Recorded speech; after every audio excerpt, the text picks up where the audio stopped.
A brief history of humans in spaceflight. Year 1, 1926. Robert Goddard launches the first liquid-fueled rocket. I'm going to pause myself here. 1926 wasn't a whole ton long ago.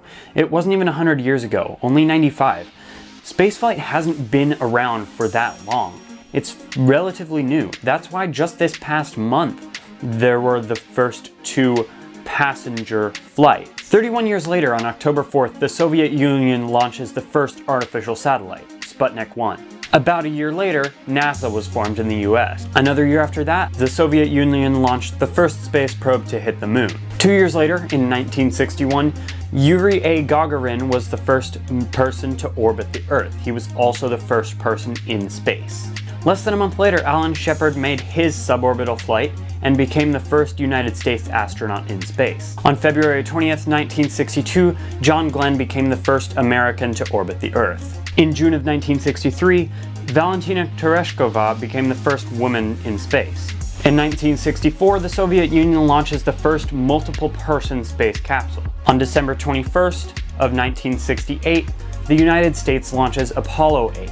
Which is the first crewed mission to orbit the moon. July 20th, 1969, Buzz Aldrin and Neil Armstrong are the first people to be on the moon. There's a little bit of controversy over Neil Armstrong's words when he was first on the moon. The audio sounds like this. It's one small step for man, one giant leap for mankind. However, he may have misspoke.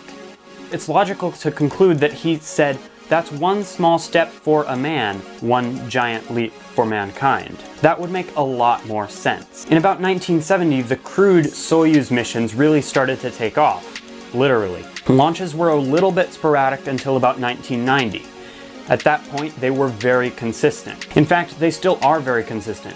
Soyuz capsules are still used today. 1975 was a big year for space exploration. In June, the Soviet Union launched a probe that made it to the surface of Venus. In July, they made the first international space mission with the United States. In August, they launched the Viking mission, which landed on Mars later in 1976 and sent back data. Exactly 2 years later, the United States launched Voyager 2, which sent back pictures of Jupiter, Saturn, Uranus, and Neptune, all in one launch. In April of 1981, the United States launched Columbia, which was the first reusable crewed spacecraft. Columbia looked very similar to what I have here in my hands.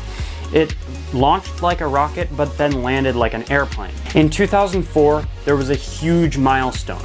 Scaled Composites, which was purchased by Virgin Galactic, launched the first reusable crewed vehicle to space that was not funded by a government organization. They launched again in less than 2 weeks. They launched Spaceship 2 in around 2019, and then just this past month, they've launched a second Spaceship 2 with Richard Branson, the CEO of Virgin Galactic, and some other passengers. In 2020, SpaceX launched the first manned Dragon capsule with astronauts Bob Behnken and Doug Hurley. They launched again with Crew 1 and with Crew 2. Also, a fairly new company called Blue Origin recently launched their rocket with their CEO inside of it. The rocket didn't do any orbits, but it made it across the Kármán line. The Kármán line is basically just an imaginary line about 100 kilometers up that we define as the border between Earth and space. To clarify, there's no abrupt edge to our atmosphere. It kind of just thins out.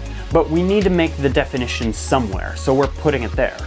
I've left out some other important flights because I don't have the research and the information on them right now. Also, there's really too much to put in a 10-minute video. I would have to be talking about twice as fast as I am now to cram everything in. A trip to space for the everyday person is just getting started, but there are going to be plenty more opportunities for people like you or me to go into space. The rockets go pretty fast, but space isn't going anywhere. Thanks for watching.